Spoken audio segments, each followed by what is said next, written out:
अक्षय का मतलब होता है जो खत्म ना हो, जो मिटे ना, जो अमर हो, उसे अक्षय कहा जाता है। अक्षय मतलब जो सदा बरकरार रहे, सदा हाजिर हुजूर रहे, जिसका कभी नाश ना हो। अब बताओ हमारे जीवन में ऐसी कौन सी चीज है जो अक्षय है, अमर है, अजर है? आप सोचो जरा इन चीजों को। तृतीया का मतलब होता है तीन। हमारे शरीर में तीन क्या है? शरीर दिख रहा है, फिर इंद्रियां हैं, हमारे हाथ पैर नाक कान जीभ चाम वगैरह, ये इंद्रियां कहलाती हैं। हमारे उपकरण जिनसे हम काम करते हैं, संसार को देखते हैं और समझते हैं। तो पहला शरीर है, मोटे तौर पर पूरा शरीर जो 5 साढ़े 5 फीट 7 फीट का शरीर है, हाथ पैर से संयुक्त। उसके बाद इंद्रियों का मामला आता है, जैसे आँख कान नाक जीभ चाम। ये बारीक ऐसे सेंसेशन हैं जिनसे हम दिन भर का व्यवहार करते हैं, देखने का, सुनने का, चखने का, पीने का, खाने का, कुछ सोचने का। तो ये शरीर, फिर इंद्री, और इन सब के पीछे एक और सत्ता है, मन जिसे कहते हैं। मन सबके पास है। आप कहते हैं मेरा मन आज अच्छा नहीं है, मेरा मन खराब है, मेरा मूड खराब है, ये मन है। तो मन, इंद्री और शरीर, ये तीन हो गए। ये तीन के पीछे कोई और है, उसे ही समझने का नाम है अक्षय तृतीया मनाना। वैसे अक्षय तृतीया के दिन आपको साहब ने बताया कि लोग नई नई चीज़ें खरीदते हैं, बर्तन वगैरह, जेवर, गहने। गांव में अभी हम गए थे और इसी आज के त्यौहार पर तो लोग ट्रैक्टर और थ्रेसर वगैरह खरीद करके ले आए हैं। तो आज जैसे धनतेरस के दिन कुछ चीज़ें खरीदी जाती हैं भारत में, ऐसे ही आज के दिन भी खरीदते हैं। और भी बड़े बड़े नाम हैं। आज के दिन कहते हैं विष्णु भगवान के 6वें अवतार परशुराम का जन्म हुआ था। आज के दिन कन्हैया यानी कृष्ण ने पांडवों को एक कटोरा दिया था जो अक्षय कटोरा कहलाता है। उससे वो हमेशा खाते पीते रहे, कभी उनके भोजन पानी का कोई मलाल नहीं आया। तो अक्षय के रूप में भारत में कई पुरानी कहानियां हैं अक्षय तृतीया के नाम पर। लेकिन हमारे जीवन में अक्षय तृतीया का क्या महत्व है, इसे हमें समझना होगा। शरीर, जैसे कि इस घर के मालिक रहे कृत कुमार जी साहू, कोई 40 42 45 साल तक इस जिंदगी में रहे होंगे, फिर वो चले गए, आज उनका शरीर नहीं है। ऐसे ही हमारा शरीर भी एक दिन मिट जाना होता है, मिट जाएगा, कोई नहीं बचा है। जो भी संसार में आया है, हर आदमी यहाँ से विदा हुआ है। ऐसा कोई आदमी नहीं मिलेगा जो पिछले 250 साल से इस धराधाम पर बैठा हो। 140 साल का आदमी रहा है। राजस्थान में एक मियाँ जी थे, हबीब मियाँ, वो 140 साल की उम्र में ख़त्म हुए थे। अभी भी 150 के आसपास के आदमी दुनिया में मिल जाएंगे, लेकिन जन्म लिया हो मरा ना हो, जो अभी हमारे सामने फिजिकल जिंदा हो, ऐसा कोई आदमी नहीं मिलेगा। कहानियों में, कथाओं में, पुराणों में मिल जाएंगे, लेकिन वास्तव में ऐसा कोई शरीर जन्म लेके रुकता हो, अजर अमर हो, ऐसा कहीं नहीं है। इंद्रियां जिंदा आदमी का जवाब दे जाती हैं। कई आदमी अभी पैरालिसिस का शिकार हो गए हैं, उनके हाथ पैर और एक तरफ का सारा अंग काम नहीं करता है, वो बिल्कुल ढीले ढाले हो गए हैं। मन मन भी आपका कई बार कमज़ोर हो जाता है, आप हार जाते हो हिम्मत। जैसे एग्ज़ाम कोई दे रहा हो बच्चा, बड़ा सवाल आ गया जिसका उसे अंदाज़ा नहीं था, कोई टफ क्वेश्चन आ गया या क्वेश्चन पेपर ही पूरा टफ आ गया, तो आदमी यानी बच्चा, स्टूडेंट एकदम घबरा जाता है, पसीना छूटने लगता है, और इसी घबराहट में वो गलत आंसर लिख देता है, या सही आंसर नहीं लिखने से कई बार सप्लीमेंट्री में आ जाता है, कई बार फेल हो जाता है। तो मन, इंद्रिय और शरीर, और इन तीनों को सत्ता देने वाला जो अक्षय सत्ता है, उसी को जानना चाहिए। अक्षय हमारे शरीर में कोई है जिसे विज्ञान आज सोर्स ऑफ एनर्जी कहता है। मतलब ऊर्जा का मूल केंद्र क्या है, उसी को भारत में जीव कहा जाता है, कहीं आत्मा कहा जाता है। बाकी और मत मजहब और परंपरा में उसके हजारों नाम लिए जाते हैं। उसी को राम कहते हैं क्योंकि वो हमारे शरीर में रमता है, उसे रमैया राम कहता है। कोई कोई जीव कहता है क्योंकि वो जनैया जीव है, वो जानता है। तो कौन जानता है जी? अब ये सोचने वाली चीज है। कौन है जो हमारे शरीर में है और दुनिया को जानता है? मतलब जिससे मिलता है, 25 साल बाद भी उस आदमी से मिलेगा तो वो रिकॉर्ड रखता है। कौन रखता है रिकॉर्ड? मान लो मन आपका मेमोरी कार्ड है, तो उस मेमोरी कार्ड को लगातार उसकी याददाश्त बना करके 25 साल बाद भी वो आदमी मिलता है, शक्ल मिलती है उसकी, कहीं सूरत मिलती है, कहीं आवाज़ मिलती है, तो आदमी पहचान लेता है कि वो फलाना आदमी हो तुम। बताइए 25 साल तक कौन उस सत्ता को, उस जानकारी को धारण करके अपने भीतर रखा हुआ था। आप रात में सो जाते हो पूरी तरीके से, कुछ भी नहीं जानते कि बारिश हुई, कि घर में रात में बंदर आया, कि चोर चोरी करके चले गए। आप बिल्कुल सो गए थे और रात में कुछ भी नहीं जानते, चोरी करके ले गया, बंदर कई चीज़ों को तोड़ फोड़ कर गया, या बारिश हुई और कई ज़रूरी चीज़ें भीग गई। आप सुबह उठ के बोलते हैं कि मैं कुछ नहीं जानता। मतलब घर वाले चोर से मुकाबला किए होंगे, बंदर से बचाए होंगे, पानी में कई चीज़ों को संभाले होंगे जो भीगने वाली चीज़ें हैं, लेकिन आप कुछ भी नहीं जानते ना। आपको बताया गया रात में, ना जगाया गया, सुबह पता चलता है कि बंदर आया था या चोर आया था, या बरसात में ये चीज़ें भीग करके खराब हो गई। आप देख कर समझते हो हालात, बारिश में ये हुआ, चोर आया, ये हुआ, हल्ला मच रहा है। तो आप सो गए थे, तो आप किस आधार पर कहते हैं कि मैं कुछ भी नहीं जानता? आप तो सो गए थे, कुछ भी नहीं जानते। तो कुछ भी नहीं जानने के बात को याद रखने के लिए, जानने के लिए भी आपके भीतर में कोई था जो जाग रहा था। वो नहीं सोता। शरीर सोता है, मन सोता है, इंद्रियां सोती हैं, पूरी तरीके से सो जाती हैं, लेकिन कोई चीज है, कोई सत्ता जो सोती नहीं है, वो जागती रहती है। तो चेतना कभी नहीं सोती कभी जिंदगी में, उसका नाम ही सोने का नहीं है, उसको चेतन कहते हैं, जागने वाला कहा जाता है। समझ रहे हैं कि नहीं, कि कहीं और देख रहे हैं? मैं बोल रहा हूँ, मुझे देखो आप लोग, इस बात समझिए कि आप सो जाते हो रात में, फिर भी कोई है जो सोता नहीं है। ये ठीक ऐसे ही बोल रहा हूँ जैसे इस घर का मालिक को कहा गया है कि वो मर गया, लेकिन वो मरा नहीं है। अब समझ में आई बात? वो मरता ही नहीं है, जो जन्म ही नहीं लेता तो मरता क्या है? शरीर जन्म लेता है, वो चेतना कभी मरती नहीं। उसी को अजर अमर कहा जाता है, उसी को अविनाशी कहते हैं। इसीलिए हमारे देश में सनातन धर्म कहा जाता है। हिंदू लोगों को कहते हैं अपने को, हम सनातन धर्मी हैं। सनातन का मतलब होता है जो सतत प्रवाहमान हो, निरंतर हो, सतत जिसकी अभी धारा जारी है, वो धारा कभी सूखती नहीं है। जैसे नदी, ऐसी धारा जो गंगा की, गंगा को सुना कभी कि गंगा सूख गई है?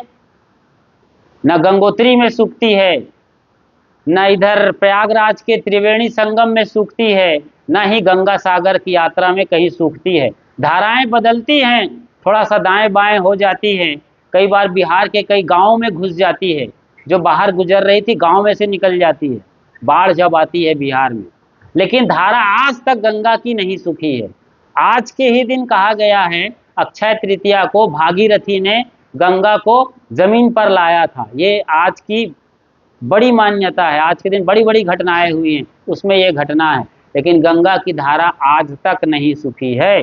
ऐसे ही चेतन सत्ता जो जीवात्मा कहलाता है, वो शरीर बदलता है लेकिन खुद नहीं मरता है। शरीर मिटता है, मिट्टी पानी आग हवा का शरीर है, पंच भौतिक तत्वों का क्षितिजल पावक गगन समीरा, पंच रचित यह अधम शरीरा। तो ये अधम शरीर तो मिट्टी में जाएगा ही, लेकिन मिट्टी में जाने के पहले हमें उसको जानना है जो कभी मरेगा नहीं। ये जब तक नहीं जानेंगे, आप अंधेरे से डरते रहते हो, और अंधेरे में कुछ नहीं होता है। आपका ही घर है, आपका दरवाज़ा है, आपका आंगन है, लेकिन अंधेरे में कितने लोग जिनकी उम्र 20 साल के करीब हो गई है, अंधेरे में उठने से इतने घबराते हैं कि बिना टार्च जलाए या बिना किसी आदमी को जगाए वो बाथरूम तक नहीं जा सकते। इतने लोग डरे हुए हैं। बताइए, अंधेरा में सिर्फ लाइट नहीं है, बस इतना ही फर्क है रात में, और कोई कुछ नहीं हुआ है। आपका घर लॉक है, चोर भी नहीं आ रहा, बदमाश भी नहीं आ रहा है। हाँ, बाहर गलियों में जा रहे हो तो खतरा है। वहाँ कोई गली में भी गांव के अंदर कोई शेर, भालू, चीता और जागुआर नहीं आएगा। जानवर के नाम पर आदमी ही हो सकता है चोर, बदमाश, लुटेरा कहीं गली मोहल्ला में, लेकिन घर में तो आप बिल्कुल सेफ हो। फिर भी घर में आदमी डरता है अंधेरे से, जबकि आपके भीतर ऐसी सत्ता है जो हर डर को एक झटके में भगा सकता है, आपको निडर बना सकता है। उसके बारे में कोई फिक्र नहीं है। हम त्योहार आता है, रोटी सब्जी बढ़िया बना लेते हैं, खाते भी हैं, खिलाते भी हैं, नए कपड़े पहन लेते हैं, कुछ पूजा आरती अगरबत्ती कर लेते हैं और मिल करके हंस गा करके बस उस त्योहार को ख़त्म कर देते हैं। त्योहार का मतलब होता है जागरण का दिन, इसीलिए इस देश में देवी जागरण मनाया जाता है। 9 दिन तक दुर्गा की पूजा होती है, रणचंडी की पूजा होती है और कई रूपों की पूजा होती है, जागने के लिए है ये त्योहार। आज भी ये जो उत्सव मना रहे हैं अक्षय तृतीया का, अक्षय तृतीया जैसे कि मैंने बताया, क्योंकि ये छत्तीसगढ़ है, छत्तीसगढ़ मतलब गांव का राज्य। वैसे तो पूरा देश ही हमारा गांव का देश है, लेकिन छत्तीसगढ़ में भाषा बोली जाती है छत्तीसगढ़ी। शायद अब भाषा का दर्जा मिला है कि नहीं, छत्तीसगढ़ी बोली को मिल गया है, तो बोली रही है। और गांव के लोग बिल्कुल सीधे सरल होते हैं, वो लोग हर शब्द को सरल कर देते हैं, बिल्कुल मतलब कोई कठिनाई ना रहे। गांव में एकदम सिंपल सरल वे में लोग बातचीत करते हैं। अक्षय तृतीया नाम है आज के त्योहार का। अब इसको यहाँ पर अक्ति कहते हैं, समझ रहे हैं बात? अच्छे से समझो, खोपड़ी इधर लगाओ, दिमाग इधर रखो, आंखें से इधर ही देखते रहो। अक्षय तृतीया मतलब अक्षय का आ और का ले लिया, ठीक है जी, आ और का, और तृतीया का ती ले लिया, तो आ का ती क्या त्योहार बन गया? अक्ति त्योहार बन गया। अक्ति के दिन मतलब अक्ति के दिन छत्तीसगढ़ में कई नए नए निर्णय लिए जाते थे। मैंने बचपन में देखा है कि इस दिन जब नौकर लगते थे, धान के बदले 1 गाड़ा धान, 1.5 गाड़ा धान या 50 बोरी पर जो नौकर लगते थे, अब तो रिवाज खत्म हो गया था। तो अक्ति के दिन क्या होता था? नौकर छोड़ देता था या नया नौकर लगता था? बोलो जी। दोनों काम होता था, मतलब नया नौकर लगता था, पूरे साल भर के लिए आज रजिस्ट्रेशन होता था। आज का ही वो दिन है अक्ति का दिन, जब रजिस्टर्ड किया जाता था, नया नौकर लगेगा और पुराना नौकर विदा हो रहा है। सोचो जरा, और क्या क्या होता है आज के दिन। पुराने लोग जो गुजर गए उनको पानी दिया जाता है, और क्या होता है? सबसे बढ़िया, सब कुछ बदलेगा, लेकिन आपके भीतर एक ऐसी सत्ता है जो कभी नहीं बदलती है, उसको जानना चाहिए। आराम से कभी कभी बैठ जाया करिए, जब आप थक गए काम करते करते, सोफा पर लेट जाओ, बैठ जाओ, बिस्तर पर, कहीं दीवार पर टिक जाओ, आंख बंद कर दो और सब कुछ बंद कर दो, सोचना, विचारना, देखना, सुनना, चखना, सब बंद कर दो और चुप होकर के अपने भीतर बैठे परमात्मा की याद करो। ये सबसे बड़ा त्योहार मनाइए, ये सबसे बड़ा तरीका है, इसी को ध्यान कहते हैं। अपने भीतर उसको महसूस करो, जो दिन रात आपके भीतर जाग रहा है, लगातार वो सांस ले रहा है, आपके फेफड़ों में से खून फेंक रहा है, आपके जो स्टमक है वहाँ पाचन संस्था में लगातार आपके भोजन को पचा रहा है, वो कभी नहीं सोता है। सोचो जरा, उसकी कोई फिक्र नहीं है। बाकी दुनिया भर की फिक्र आदमी कर रहा है, एक गर्लफ्रेंड बॉयफ्रेंड बना लिया, उसकी चिंता में रात दिन लगा हुआ है, उसी के साथ कॉल कर रहा है, मर रहा है, मार रहा है, ये आज देश में हो रहा है। घर में से भी लोग भाग जाते हैं, दोनों मिलकर मर जाते हैं एक ही टाइम पर कि आज ख़त्म हो जाएंगे और अगले बार फिर मिलेंगे नया वर्जन के साथ अपडेट हो करके। ऐसा संभव है? तुम मरो चाहे जाओ, तुम्हारी कहानी अलग अलग है, तुम अलग अलग जन्म लेने वाले हो। तो आज बड़ी फिक्र हो रही है एक दूसरे की, लेकिन उसकी कोई फिक्र नहीं कर रहा है जो सबकी फिक्र कर रहा है। इसीलिए किसी के मर जाने से दुख मत मनाइए। आप अकेले आए थे, अकेले जाएंगे, फिक्र करिए, आपके भीतर परमात्मा स्वयं बैठा हुआ है। इसीलिए अक्षय तृतीया का त्यौहार मनाया गया है। ये केवल गहने खरीदने का, और मैंने बताया रोटी सब्जी खाने का, नए कपड़े पहनकर कुछ गा लेना, कुछ बजा लेना, कुछ संगत कर लेना, कहीं रामपाल में चले जाना, कहीं सतपाल में चले जाना, कहीं गायत्री परिवार और कहीं निरंकारी, कहीं राधा स्वामी, कबीर पंथी। इतने वर्ष से कुछ नहीं होने वाला है जब तक कि यहाँ जा करके उस अक्षय सत्ता के बारे में बोध ना लिया जाए। जो रात दिन आपके साथ लगा हुआ है उसके बारे में सोचिए ना, कभी थोड़ा मौका दीजिए। ये जब आप करेंगे, अपने साथ मिलेंगे, बैठेंगे, स्वयं की मुलाकात करेंगे, तो फिर आपके भीतर से डर, भय, चिंता, फिक्र, हताशा, निराशा, ये सारे दुख दर्द विदा हो जाएंगे। एक दिन आएगा जब आप सबरी जैसे जियोगे अकेले होकर के, और यहाँ सौभाग्य से आपके कबीर आश्रम के ठीक बाजू में दो दो सबरियां रहती हैं। यहाँ पर दो सबरी हैं और दोनों मस्त मगन हैं, ना उनके बेटे हैं ना बहू, जिंदा हैं फिर भी कहीं नहीं हैं, या हैं फिर भी लाश जैसी है, और अपने छोटी छोटी झोपड़ियों में बड़े मजे से रहती हैं। बढ़िया घर, मैं जाकर देखा उनकी जिंदगी को, घर के घुस करके कितना अच्छा सम्राट की तरीके से हैं।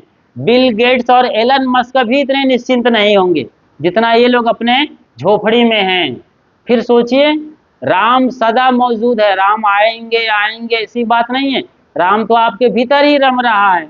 उस अक्षय सत्ता को जानना है जो मरेगा नहीं। मतलब रज, सत और तम, ये तीन गुण होते हैं। इन्हीं तीन गुणों से सुसज्जित पूरी दुनिया है। या तो रजोगुणी जीव होगा, मतलब सजने वाला, संवरने वाला, खाने पीने में बड़ा चटोरा आदमी, इस तरीके के, ये पहला कैटेगरी है रजोगुणी।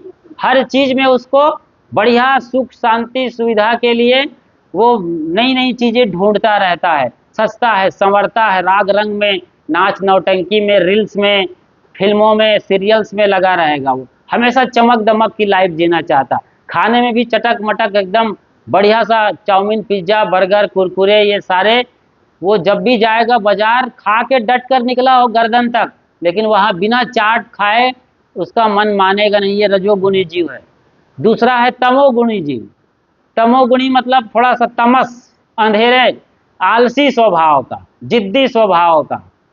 उसको कितना बोलो वो करेगा तो अपने मन का, या तो नहीं करेगा। टस से मस नहीं होता है, थोड़ा आलसी प्रकृति का होता है, डल माइंड सेट का होता है। मतलब खाएगा तो भरपेट, और जब मूड होगा तभी कुछ करेगा घर का काम, वरना पड़ा रहेगा पाड़ा जैसे। पाड़ा जानते हो ना, भैंस का पाड़ा, बस पाड़ा है, बस पड़ा रहेगा ऐसा आदमी। अजगर करे न चाकरी, पंछी करे न काम, दास मलूका कह गए सबके दाता राम। ये उनका महामंत्र होता है। और तीसरे कैटेगरी के लोग होते हैं सतोगुणी।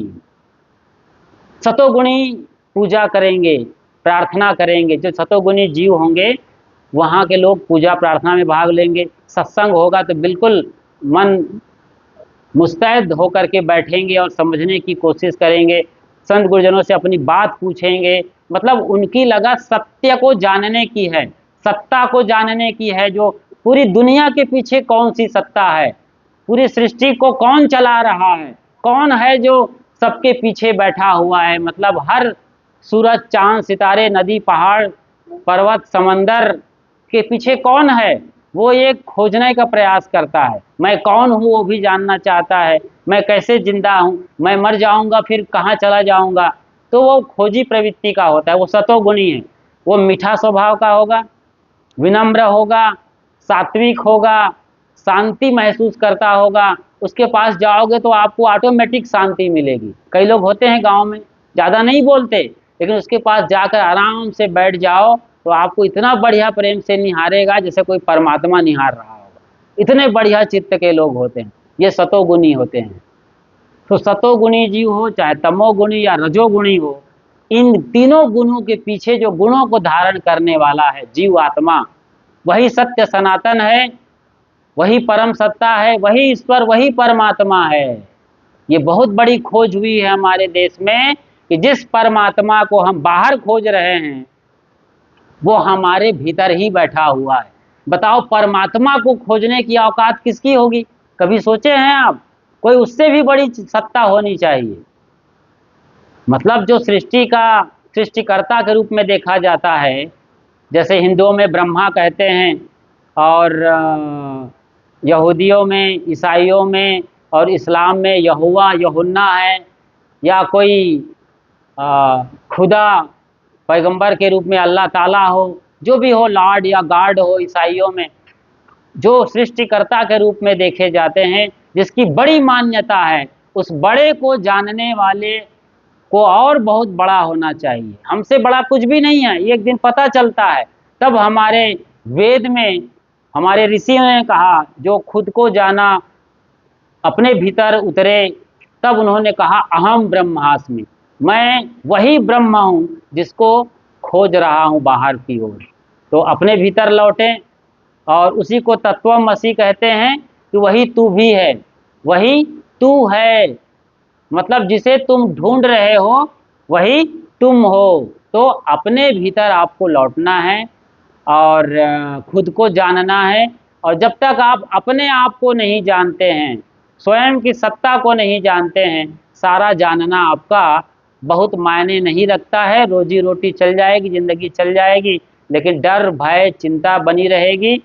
और असल में जो आनंद है, शांति है और सुकून है, उसे आप जान नहीं पाएंगे। तो भले ही कम संसाधन हो, लेकिन खुद को जानें, अपने को जानें, अपने भीतर लौटें और उस सत्ता से मुलाकात करें जो परमात्मा कहलाता है, ईश्वर कहलाता है। वो हमारे भीतर ही बैठा है, और उसे जब जान लेते हैं तो हम सब का जीवन दिव्य और भव्य हो जाता है। ऐसी दिव्यता और भव्यता आपके जीवन में आए, और अक्षय तृतीया के इस पावन अवसर पर अपने मन, इंद्रिय और शरीर को जीतकर उस अशरीरी को जानो, जो इन तीनों का चालक है, संचालक है, रथी है। उस आत्मा रथी को जानकर अपने जीवन को दिव्य और भव्य बनाइए।